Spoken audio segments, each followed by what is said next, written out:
Hi everybody, welcome back. We're going to make a cut on the plastic bottle in a circular form. After that, we're going to cut a circle for the base, cover it using jute fabric using hot glue gun. After that, we are going to add more details like we're cutting square shapes, and then we are going to paste all of them like this.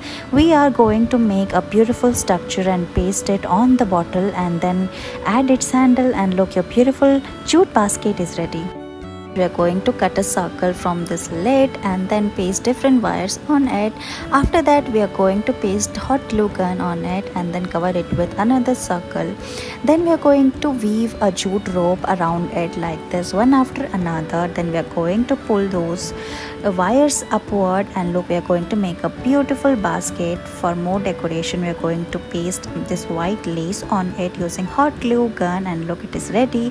Add more details. Then we are going to make a handle, twist it and paste it, and look, your baskets are ready. Thank you so much for watching this video.